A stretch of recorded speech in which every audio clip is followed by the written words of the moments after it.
18 साल पहले मुंबई छोड़ के यहाँ पे आके प्रयोग शुरू किए। जैसे दुनिया में 3 बच्चे के बाद इतना परफॉर्मेंस कम रहता है, भारत में 5 बच्चे के बाद कम रहता है, यहाँ पे 18 बच्चे के बाद भी 20 लीटर पिक पे जाने वाली गाय है। हमने दूध को बाई प्रोडक्ट बनाया, गोबर को मेन प्रोडक्ट बनाया। हमने गोबर से प्रति एकड़ 2 लाख से लेकर के 10 लाख प्रति एकड़ कमाने वाले किसानों को भी तैयार किया। हमने 9 साल से कोई वैक्सीन नहीं दिया इस गौशाला में। 1.25 साल का नंदी है और नंदी हमारे सब शांत, आप देख सकते हैं। नहीं तो नंदी जनरली 2 साल का इतना बड़ा हाइट में आ गया। यस, ये पहले लैक्टेशन की गाय है। सभी गौ माता शांत है।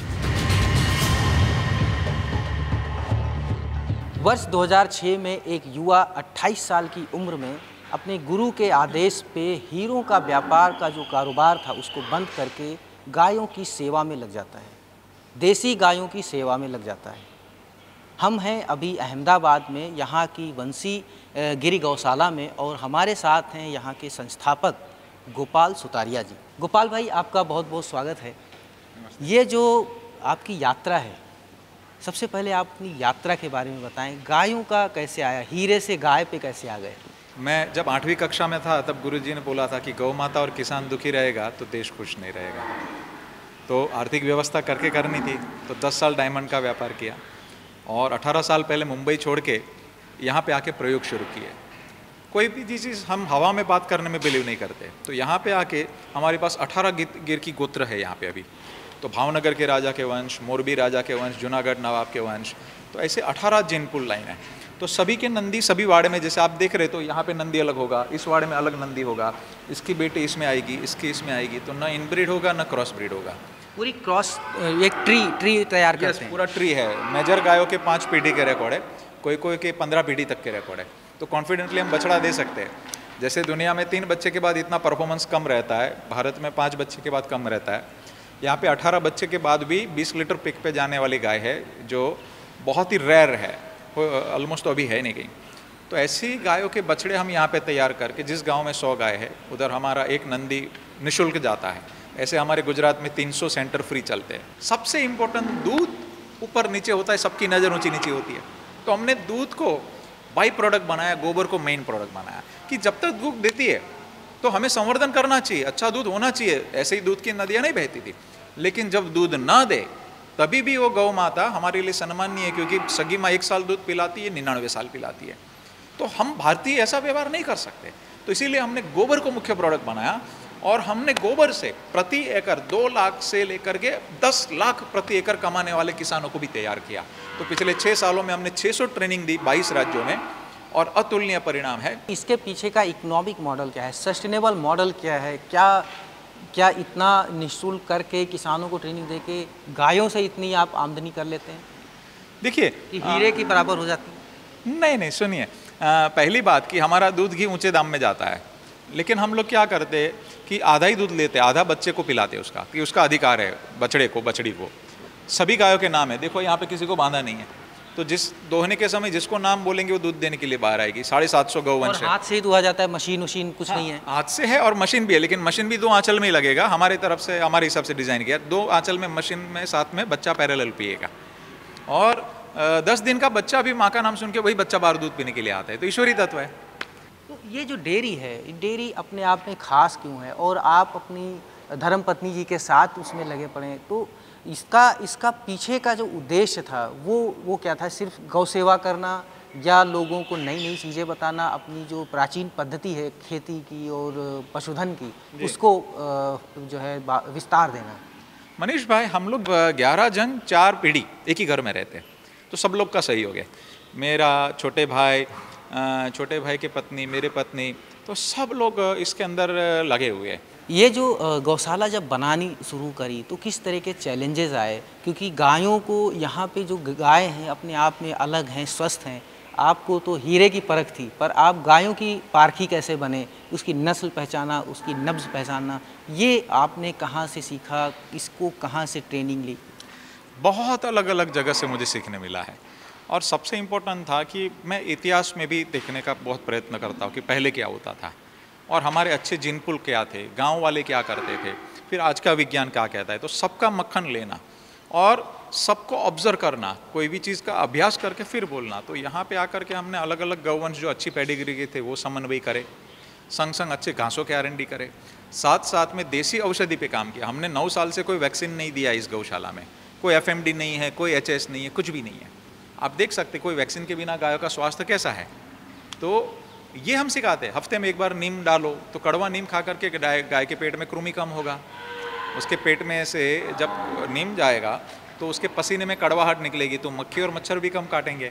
तो ये सारी देसी पद्धतियाँ R&D कर करके उसको डिसेंट्रलाइज करते हैं। जैसे हम किसानों को ट्रेनिंग देते हैं ना, तो हम बोलते हैं कि देखो हमारी गौशाला में तो शायद आपातकालीन हमें कुछ अलग स्थिति होती है, लेकिन किसानों को हम खेत किनारे के समाधान सिखाते हैं। जो आपने बोला बहुत इंपॉर्टेंट सवाल है, आज उनके मिनरल मिक्सचर लेना पड़ता है गाय को देने के लिए, तो वो मोरिंगा, हम जो सहजना आते हैं, तो सहजना उसको खिलाते, 1 इंच मोटी डाली, तो सहजना जब किसान खिलाता है तो गाय का दूध भी अच्छा होता है, गुणवत्ता होता है, रोग भी कम होता है, माइक्रो और मैक्रो न्यूट्रिशन वो दोनों उसको मिल जाता है।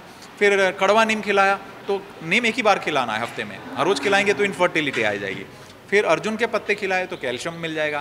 तो ये सारे खेत किनारे होते हैं, खेत किनारे शतावर लगा दी, उसका दूध बढ़ जाएगा। तो ये खेत किनारे के समाधान। फिर गाय ब्याई है तो किचन के आजू बाजू के समाधान, जैसे हल्दी है, अजवाइन है, हम लोग सुवा, असेड़िया और गुड़ खिलाते हैं, तो उसका गर्भाशय अच्छे से साफ हो जाता है, तो पूरा लैक्टेशन अच्छा रहता है और गाय का स्वास्थ्य भी अच्छा रहता है। तो हमारे आजू बाजू से जो समाधान मिलने हैं, जैसे अभी यहाँ पे दुआ चलता है, वो नीम का दुआ है, तो अभी मक्खी और मच्छर का सीज़न है, तो बहुत सरलता से वो कंट्रोल होते हैं। पर आप ये काम मुंबई में, आपका पूरा व्यवसाय था, मुंबई छोड़ के आप अहमदाबाद आ गए, आपने अब दूसरे राज्य में काम शुरू किया, कोई ख़ास वजह? बस यही कि देश का किसान, मैं मानता हूँ कि उत्तम खेती मध्यम व्यापार कनिष्ठ नौकरी कहा था। और उत्तम खेती इसलिए कि रियल प्रोडक्टिव काम पूरी दुनिया में कोई कर रहा है तो किसान ही कर रहा है। पूरी दुनिया को खिला रहा है, पशु पंखी को पाल रहा है तो किसान पाल रहा है, और वही सबसे दुखी क्यों है? और जबकि वो और गौ माता का संबंध टूट रहा है, उसके खुद प्रयोग करके किसी को करना, तो खुद प्रयोग करना, उसके लिए आर्थिक व्यवस्था चाहिए थी, तो थोड़ी आर्थिक व्यवस्था करी, फिर दिन रात इसके अंदर R&D में लगे और काम हो गया। जैसे हमारे दूध हम आधा पिला देते, तो उसका साइज़ का स्ट्रक्चर क्या होता है, ये 1.25 साल का नंदी है, और नंदी हमारे सब शांत, आप देख सकते हैं, नहीं तो नंदी जनरली 2 साल का, हाँ, इतना बड़ा हाइट में आ गया। यस, ये पहले लैक्टेशन की गाय है, सभी गौ माताएं शांत है। यहाँ पे कितनी गायें हैं और दूध कितना पैदा होता है, बाई प्रोडक्ट्स क्या क्या बनाते हैं? देखिए हमारे यहाँ पे छोटे बड़े मिलके 750 गौवंश है, 250 से 200 के बीच में दूध का चालू रहता है देने वाली गाय, क्योंकि जो नई दूध देती उसको भी हम पालते हैं, जो बछड़े हैं उसको भी तैयार करके फिर किसानों को देते हैं, वो सारे काउंट होकर के ये है। और दिन का लगभग समझ लीजिए कि 700 से लेके 900 लीटर के बीच में कभी कभी दूध रहता है। 2 आंचल का, 2 आंचल उतना ही बच्चा पीता है, और हमारा 200 रुपये लीटर दूध जाता है। और सबसे इम्पोर्टेंट है, हम लोग उसकी औषधि निर्माण करते हैं। फार्मेसी हमने GMP लाइसेंस के साथ बनाई है। 10 रोगों में मोर देन 80% सक्सेस रेशियो है।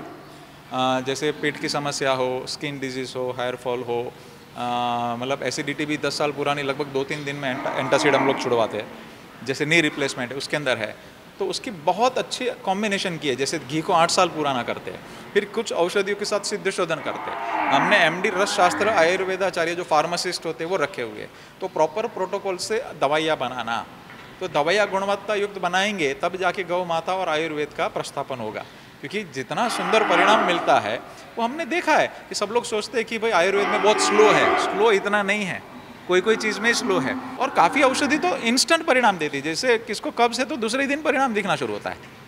एंटासिड मैंने बताया 2 दिन में ही परिणाम दिखना शुरू क्या होता है। आप डॉक्टर्स वगैरह भी आपके साथ में रहते हैं, जो कोई पेशेंट आते हैं तो उनको देखने के लिए आयुर्वेदाचार्य वगैरह भी? जी, यहाँ पे 2 आयुर्वेदाचार्य हमारे हैं, और हमारे गुरुकुल चलता है। हमारे 10 मतलब बहुत अलग अलग बच्चे हैं जो नाड़ी पकड़ के बोल सकते हैं L4 में पेने की क्या है, प्राणिक से 7 चक्रों को फील कर सकते हैं।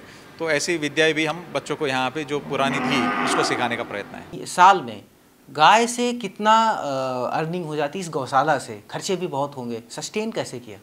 देखिए हम लोग ने क्या किया है कि गौ माता को औषधि और सबके संग जोड़ा है, और हम हमेशा बोलते कि आज दाना महंगा हो गया है, चारा महंगा हो गया है, तो किसानों को इकोनॉमी इतना नहीं है। लेकिन मेरा आपने पूछा है तो मेरा मैं बताता हूँ कि जैसे 150 से ज़्यादा औषधि बनाते हैं हम, दूध, घी, पंचगव्य से, तो वो सारी हम लोग GMP लाइसेंस के साथ बनाते हैं।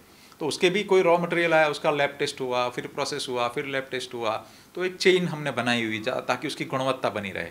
और ये 600 से करीबन टोटल प्रोडक्ट है, वो छोटे भाई देखते हैं। जैसे कोई किसान गौ आधारित खेती कर रहा है, उसने टोमेटो पकाया है, तो टोमेटो का हमने जो केचप बनाया, तो विदाउट प्रिजर्वेटिव हम कई साल के R&D किए, तो विदाउट प्रिजर्वेटिव ये केचप बन गया। तो ऐसे ही विदाउट प्रिजर्वेटिव हमने लगभग 600 से ज़्यादा प्रोडक्ट है जो युगानुकूल हमें आधुनिक विकल्प देने होंगे, तो बच्चों को पसंद आए वैसी स्थिति क्या है, नाश्ते वगैरह है या फिर औषधि है, ग्रोसरीज है। यहाँ से अगर मान लीजिए कोई ट्रेनिंग लेता है और उसको नहीं पता है कि गाय कहाँ से ले, अच्छी गाय कौन सी है, क्या इस पे भी आप मदद करते हैं उनको कि आपकी जो बछिया है या वो है उनको उपलब्ध करवाना, या आपके यहाँ से ही कुछ निकलते हैं, लोग कैसे अच्छी गाय को अपने घर में पाल पाएँ? देखिए, हम यहाँ से बेचते नहीं हैं, हम यहाँ पे बढ़ा रहे, और नंदी हम निःशुल्क देते जहाँ 100 गाय है, और हमारे 300 सेंटर ऐसे फ्री चल रहे, जन्मे हुए अभी हमारे मेल बुकड है, जिसका जन्म नहीं हुआ वो भी 325 एडवांस में बुकड है, वो फ्री पूरा चेन चलता है। 325 बैल आप यहाँ से बुक है, प्री बुकिंग चालू है? प्री बुकिंग है, जो जिसका जन्म नहीं हुआ है ना। तो लेकिन किसी के ले बेच में हम लोग नहीं हैं, और हम बता दें कि किस प्रकार खरीदना, किस प्रकार का आपका लक्षण होना चाहिए गायों के। दूसरा, कोई भी दूसरे राज्य से कोई आता है तो हम स्पष्ट बताते हैं कि सब गिर के पीछे मत भागो, गिर का प्रचार ज़्यादा हो गया है। तो जैसे हरियाणा है तो उसमें हरियाणवी करनी चाहिए। जैसे महाराष्ट्र में एक बंधु आया कि बोले गोपाल भाई हमको गिर दे दो, दिला दो, आप बहुत अच्छी सेवा कर रहे हैं, मैं भी गिर रख रहा हूँ और बढ़ाऊंगा। मैंने बोला नहीं, आपकी छोटी नस्ल है बट वो दूध बढ़ा देगी। बोले 1.5 लीटर ही दिन का दूध देती है, डांगी है। तो मैंने बोला वो बढ़ा देगी, हमारी पैटर्न से खाना खिलाओ, और उसका गोबर मेन प्रोडक्ट है जो खेती के साथ जोड़ो, तो दूध से ज़्यादा पैसा खेती में मिलता है। तो अच्छे बंधु थे, सज्जन थे, उन्होंने प्रयोग किया, एक ही साल में उसकी डांगी सारी 1.5 लीटर वाली 4 लीटर पे चली गई। खाना कितना खाया? गिर के सामने 30%। एक गिर के खाने में 3 डांगी पल गई, 3 का मिलके 12 लीटर हो गया। पूरे गुजरात में गिर की एवरेज 8 से 10 लीटर है। गिर को आंचल के रोग हेमाटाइटिस उसको नहीं है, गिर को प्रोलेप्स के केसेस है उसको नहीं है। तो ऐसी सभी प्रकार की बारिश की स्थिति, वातावरण की जो है उसमें वो अनुकूल है। तो ऐसी 20 से ज़्यादा नस्लों पे हमने काम शुरू करवाया, छोटा मोटा बड़े अलग अलग स्थिति में। सभी माताएं अच्छी है, हजारों साल से पूर्वजों ने मेहनत करके गाय तैयार करी है, काले माथे वाले मनुष्य में कमी है। तो ये गोपाल सुतारिया जी हमें बता रहे थे, उन्होंने कैसे बखूबी बताया कि गाय से इन्होंने क्या क्या प्रयोग किए हैं। गाय ही असली में हीरा है, जिसके लिए इन्होंने हीरो का कारोबार छोड़ दिया, और उसके बाद इन्होंने गौपालन शुरू किया, और आज लाखों किसानों की ज़िंदगी बदल रहे हैं। निःशुल्क शिविर करते हैं और हर साल 10 से 12 करोड़ का टर्नओवर भी करते हैं, जो सस्टेन करने के लिए बहुत ज़रूरी होता है। तो गाय की अहमियत इन्होंने तो पहचान ली, बाकी किसानों को पहचानने की ज़रूरत है। मनीष मिश्रा, गाँव जंक्शन।